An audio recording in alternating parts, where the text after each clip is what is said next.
다시 한번 다 같이 할까요? 거짓말하지 맙시다. 우리 옆 사람에게 이야기하세요. 거짓말하지 맙시다. 그러면 진실만을 말하고 살아야 하는가? 주님은 이렇게 명령하셨죠. 옳다 옳다 아니라 하라. 이렇게 사는 것이 사실은 제일 바람직합니다. 우리가 그런 사람이 되어야 돼요. 그 목사님이 아니래. 그래? 그러면 믿을 수 있어야 돼요. 그 집사님이 그거 아니라는데? 그래? 그 집사님이 아니라고 그랬으면 아닌 거야. 이런 사람이 되어야 되죠. 나의 진실을 증명하기 위해서 맹세코 맞다니까 그런 상황이 되면 이미 신뢰 관계가 깨진 거죠. 내가 그건 아니야. 내가 그런 말 한 적 없는데 그러면 아닌 거지. 이런 신뢰 관계가 형성돼야 되는 거죠. 그러나 우리는 진실을 말하지만 신뢰를 얻지 못하는 경험을 많이 합니다. 나는 분명히 진실을 이야기했는데 상대방이 나를 믿지 않는 거죠. 사람은 자신의 경험을 바탕으로 세상을 이해합니다. 거짓말을 했거나 또는 거짓말에 속은 경험이 생기면 이제는 다른 사람을 쉽게 신뢰하지 못하는 거죠. 왜? 내가 경험했으니까. 어떤 목사님이 거짓말을 한다고 해봐요. 여러분 어떤 분야든지 참이 있고 가짜가 있는 거거든요. 그래서 거짓말하는 목사님이 있다고 해봐요. 그래서 그 목사님한테 내가 한번 속았어. 그러면 다른 목사님도 이제 못 믿게 되는 거죠. 야, 그건 목사님이 아니라고 그랬어. 그럼 뭐라 그래요? 야, 목사님이 아니라고 그러면 다 아닌 거냐? 그 말을 믿냐? 이제 이렇게 되는 거죠. 왜? 내 경험에 의해서 신뢰가 무너졌기 때문에 그렇습니다. 우리 사이에 거짓말이 만연해 있는 것을 볼 수가 있습니다. 정말로 거짓말이 많아요. 근데 정말 안 좋은 거짓말이 있어요. 못된 거짓말이죠. 상대방을 속여서 나의 이득을 취하는 거짓말. 이건 아주 못된 거죠. 수입산인데 국산이라고 속이는 거. 자기가 그런 일을 해놓고 나는 그런 일이 한 적 없다고 거짓말하는 거. 서류 등을 거짓으로 꾸며서 부당한 이익을 취하는 거. 다 못된 거짓말이죠. 이런 사람들도 간혹 있잖아요. 엄청 부잣집에서 호화생활하면서 자기를 저소득층으로 등록해놓고 국가의 보조금을 받는 사람들. 또 세금은 한 푼도 안 내고. 그 다 거짓말이죠. 요즘 보면 나라와 공동체에 지도자급 되는 사람들이 무엇이 참인가, 무엇이 거짓인가 공방하는 것을 보게 됩니다. 거짓말하는 사람은 지도자가 되어서는 안 됩니다.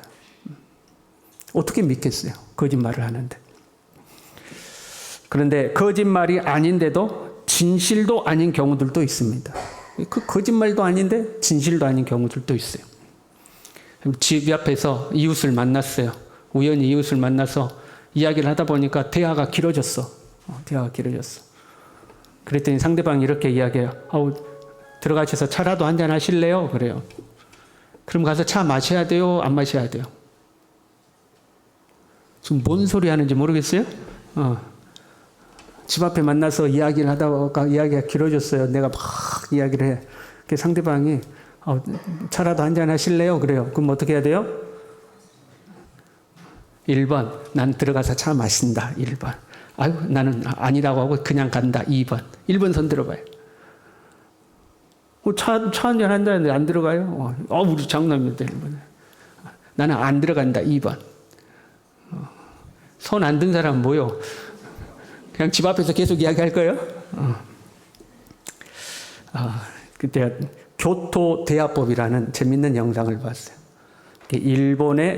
일본 사람들 중에서도 교토 사는 사람들이 하는 대화법이라는 거죠. 식당에 갔어요. 이제 마감 시간이 가까워서 식당에 갔어요. 근데 종업원이 와서 이렇게 이야기하는 거예요. 천천히 드시다 가세요. 이렇게 이야기하는 거예요. 그러면 영업 끝날 시간이 됐는데도 나를 배려해서 천천히 먹고 가라고 하는구나. 그렇게 생각하면 틀렸다는 거예요. 천천히 드시다 가세요 하는 것은 끝날 시간 됐으니까 빨리 처먹고 가세요. 이제 그런 의미라는 거예요. 아파트 2층 사람을 만났어요. 가다가 그랬더니 이제 아래층 사람이 칭찬하는 거. 요즘 딸이 피아노 실력이 정말 늘었어요. 그렇게 이야기하는 거예요. 그러면 아이고 그러게요. 우리 딸이 피아노를 엄청. 그러면 속이 없는 사람이야. 그 말 무슨 말이에요? 좀 조용히 좀 하세요. 그런 말이에요. 좀 조용히 좀 하세요. 서로 대화를 나누고 있는데 내 시계를 보더니 정말로 좋은 시계를 차셨군요. 그럼 제가 이 시계를요 얼마에 주고 샀냐면요. 그 말이 아니고 시간 확인하고 시간 다 됐으니까 빨리 가라 그 말이래요. 그게 이제 교토대화법이에요. 집 앞에서 만났어요. 차라도 한잔 하실래요? 그 무슨 말이에요? 그만 헤어집시다 그 말이에요. 장로님 그만 헤어집시다 그 말이에요. 물론 사람마다 조금씩 다르겠죠? 사람마다 조금씩 다르겠죠. 우리도 그런 인사 있죠. 헤어짐의 아쉬움을 표현하기 위해서 뭐라고 그래요? 언제 만나서 식사라도 한번 합시다 그러죠. 언제 만나서 식사라도 한번 합시다. 이대로 헤어진 것이 좀 아쉽기도 하고 그러나 헤어지기는 해야 됐고 해서 이제 표현하는 표현이죠. 거짓말은 아닌데 그렇다고 해서 꼭 진실도 아니에요. 여러분 한번 생각해 봐요. 언제 만나서 식사라도 합시다 해놓고 100% 나는 만나서 식사했다. 그런 분 있어요?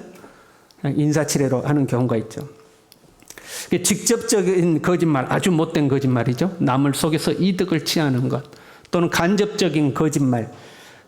살다 보니까 인간관계에 의해서 서로 매너를 지키기 위해서 그냥 애둘러서 하는 말들이죠. 그러한 것들을 우리는 경험하다 보니까 남들도 다 그래, 원래 그래 하면서 거짓말을 대수롭지 않게 생각해 버리는 거죠. 우리 시대가 그런 것 같아요. 여러분 그럼에도 불구하고 우리 신앙인들은 진실해야 합니다.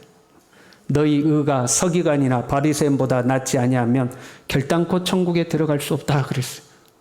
예수 믿는 사람들은 예수님을 믿지 않는 사람보다 훨씬 진실해야 됩니다.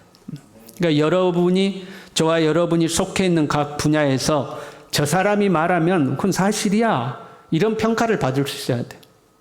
저 사람이 아니래? 그럼 아닌 거지. 저 김 집사가 아니래? 그럼 아닌 거지. 하고 신뢰받을 수 있을 정도로 우리는 우리의 삶을 살아야 하는 거죠. 본문에 등장하는 사울은 왕이었음에도 불구하고 더 나아가서 하나님의 명령을 받았음에도 불구하고 거짓말을 대수롭지 않게 하는 것을 보게 됩니다. 하나님은 사울 왕에게 아말렉을 진멸하라고 명령하셨습니다. 출애굽 당시에 뒤에 처진 연약한 사람들을 아말렉이 공격했거든요. 거기에 대해 하나님이 심판을 하시는 겁니다. 그 어떤 것도 남기지 말라고 하셨어요. 성경의 역사는 상징적인 의미를 지니고 있습니다. 죄는 하나도 남김없이 진멸해야 된다는 것을 교훈하시는 말씀들이죠. 하나님의 심판을 대행하는 전쟁이었기 때문에 승리가 보장되어 있었습니다. 사울은 이 전쟁에서 승리했습니다. 그러면 어떻게 해야 돼요? 이겼으니까 하나님의 명령에 순종해야 됩니다. 그런데 9절 말씀에 이렇게 되어 있습니다. 사울과 백성이 아갑과 그의 양과 소의 가장 좋은 것 또는 기름진 것과 어린 양과 모든 좋은 것을 남기고 진멸하기를 즐겨 아니하고 가치 없고 하찮은 것은 진멸하니라. 불순종입니다. 하나님의 명령을 거역했습니다. 가만 보면 이 사울 왕은 하나님의 말씀을 거역하는 것을 대수롭지 않게 여기고 있습니다. 13절에요. 이제 사무엘이 사울을 찾아왔어요. 그랬더니 이렇게 고백해요. 당신은 여호와께 복을 받으소서. 내가 여호와의 명령을 행하였나이다. 내가 여호와의 명령을 행했대요. 분명히 행하지 않았는데 명령을 행했대요. 거짓말입니다.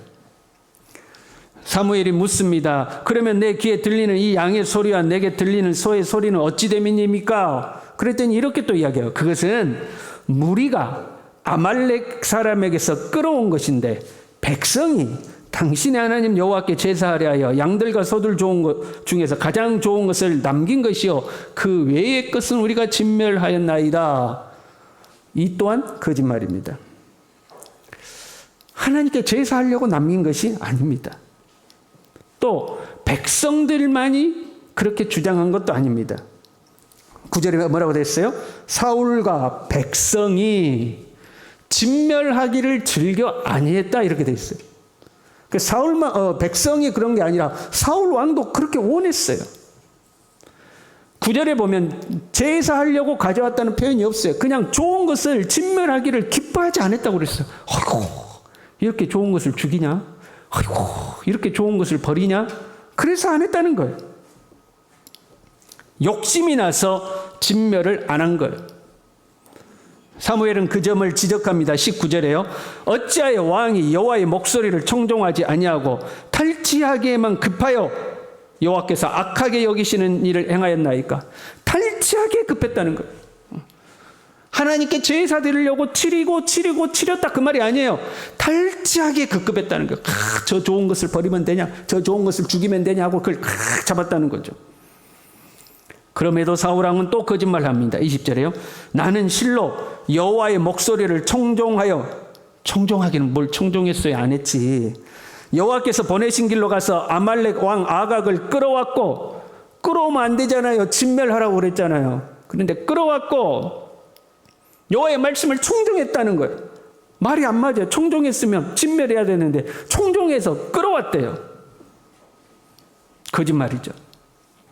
그리고 21절에요. 다만 백성이 그 마땅히 멸할 것 중에서 가장 좋은 것으로 길갈에서 당신의 하나님 여호와께 제사하려고 양과 소를 끌어왔나이다. 백성들에게 책임을 전가하고 있습니다. 백성들이 그래가지고, 자꾸 무리가 그래가지고 책임을 전가하고 핑계하는 거죠. 거짓으로 점철되어 있어요. 더 큰 문제는 이런 거짓말, 변명, 핑계를 대수롭지 않게 여기고 있다는 거예요. 지금 사무엘 앞에서 자기가 거짓말하고 변명하고 핑계하는데 그것을 심각한 문제로 받아들이지 않고 있어요. 이제 뒤에 장면 보면 사무엘이 여호와께서 당신을 버리셨다. 그럼에도 불구하고 사울이 진심으로 회개하지 않습니다. 그래 내가 잘못했어. 내가 잘못했으니까 하고 다른 가서 예배는 드려야죠. 가서 예배는 드립시다. 그렇게 이야기해요.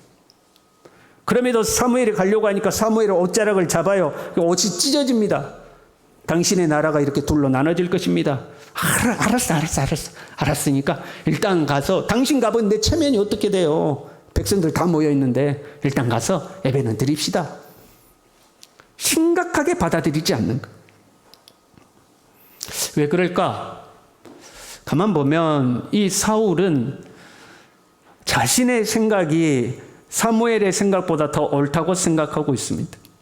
그러니까 지금의 문제를 순종의 문제로 보지 않고 누구의 생각이 더 효율적이냐, 누구의 생각이 더 효과적이냐, 이 문제로 지금 생각하고 있는 거예요.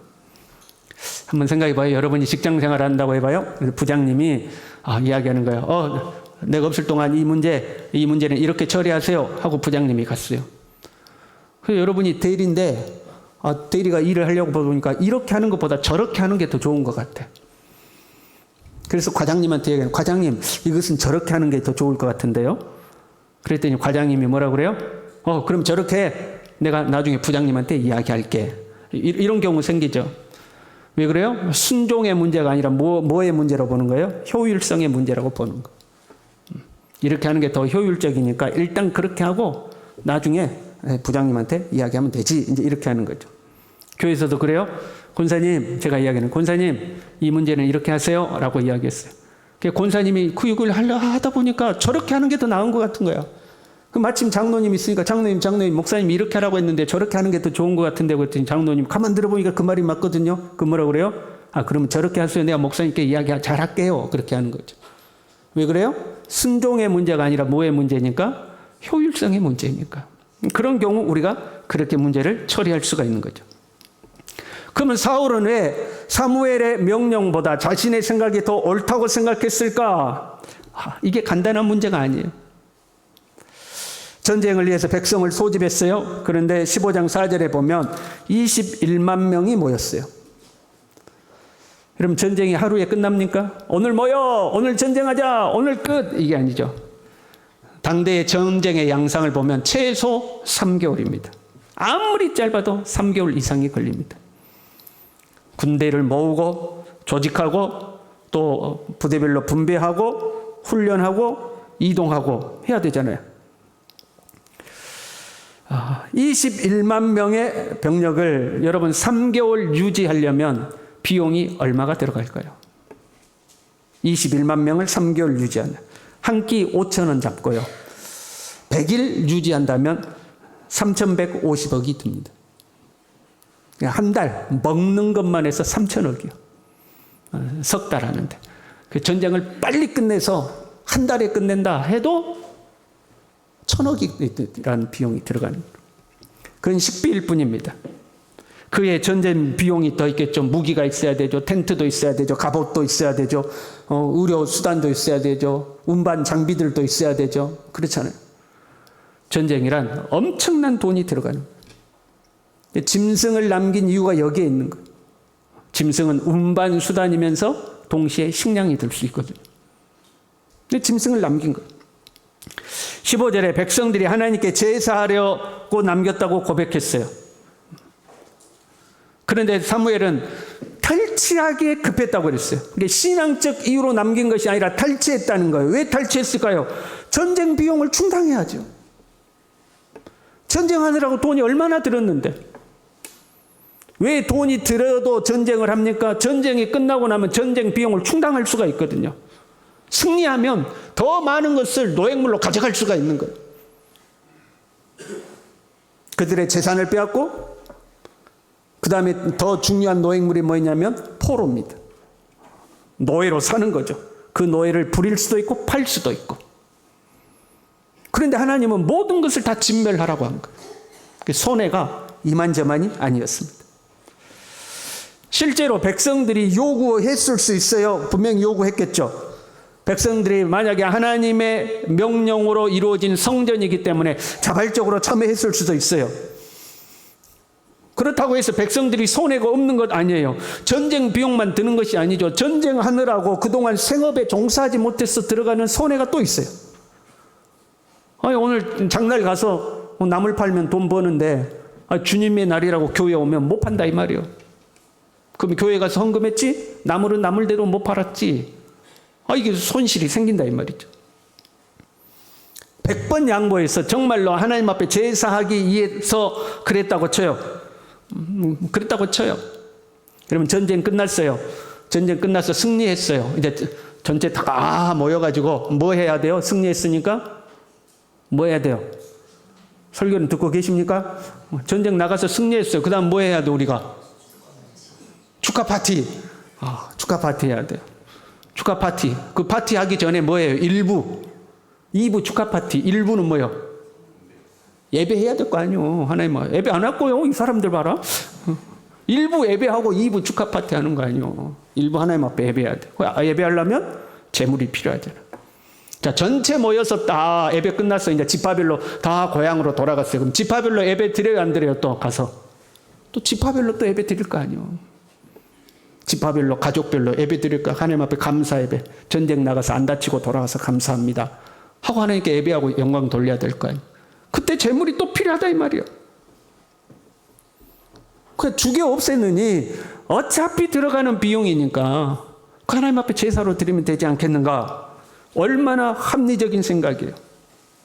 얼마나 타당한 생각이에요. 사울은 그 생각을 가진 거예요. 자기의 생각이 훨씬 효율적이고 효과적이고 타당하고 손해보지도 않고 이득도 남기고 백성들도 다 즐거워하고 그러니 불순종했어요. 불순종하면 관계가 애매해지잖아요. 그렇잖아요. 불순종하면 관계가 애매해져요. 그 애매해진 관계를 덮기 위해서 적당히 거짓말로 둘러 덮은 거죠. 그러면서도 그 거짓말을 대수롭지 않게 여기는 거죠.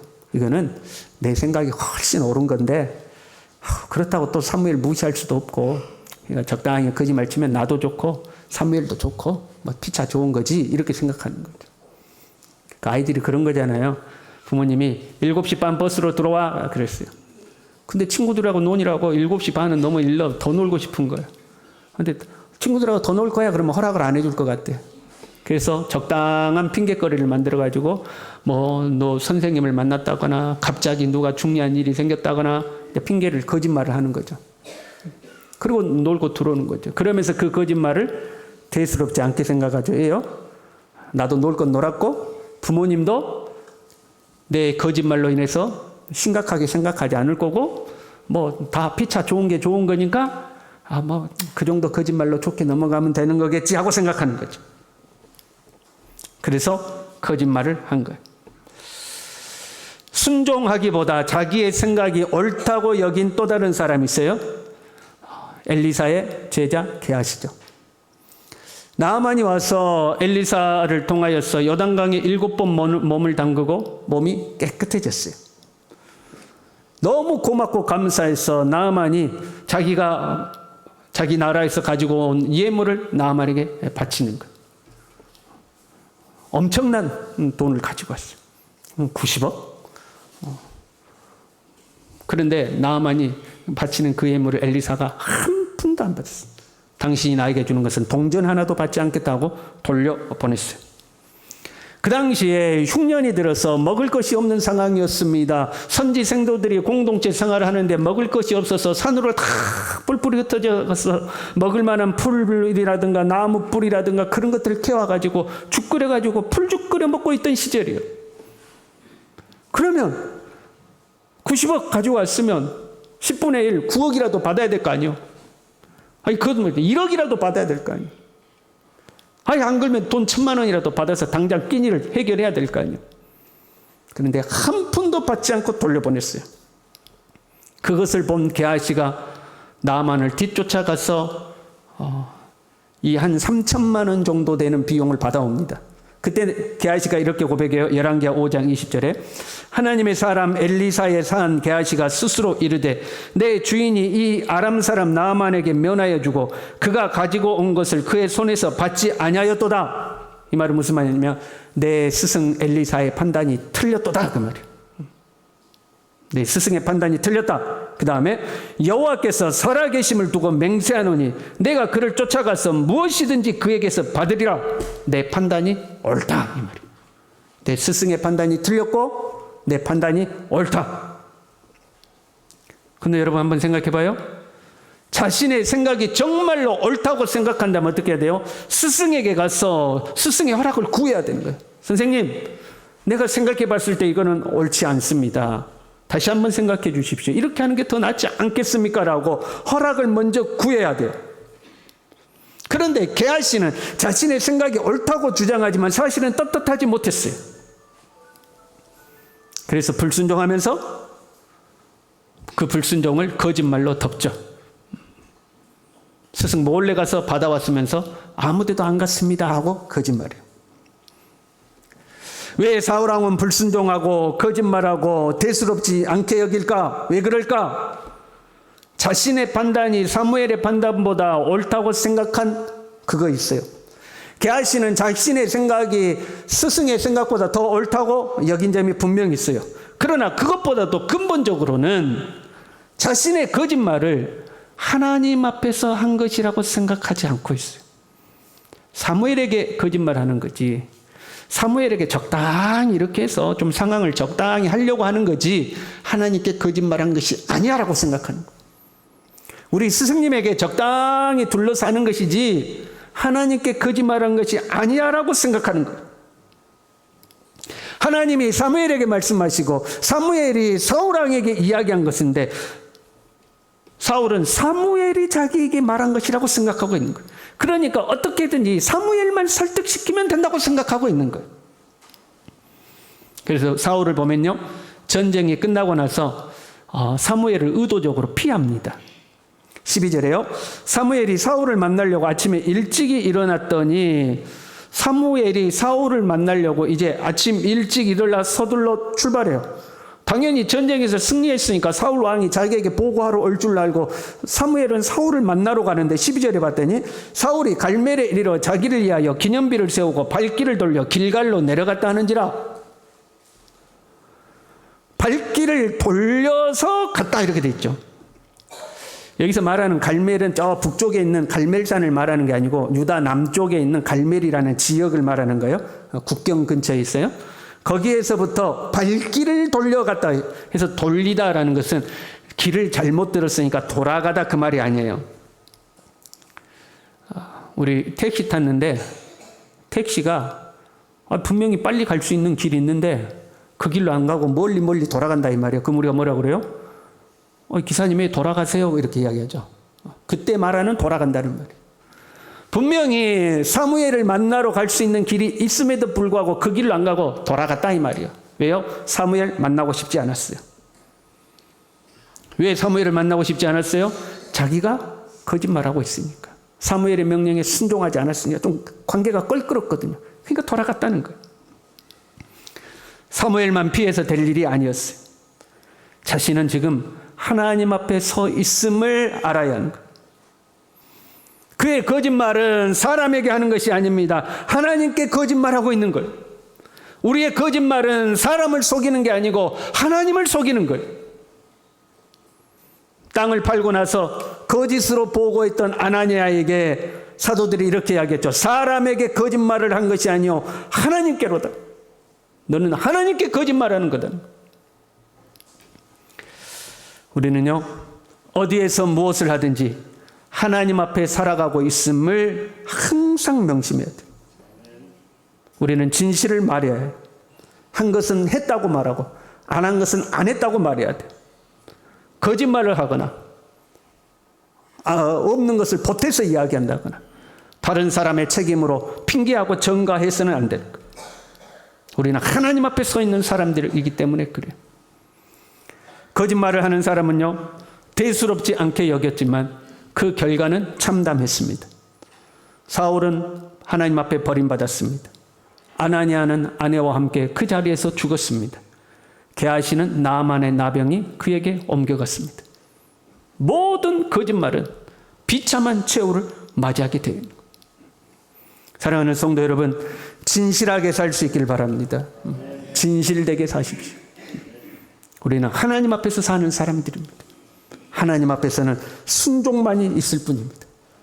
하나님 말씀에 순종함으로 하나님과 사람 앞에 떳떳해야 돼.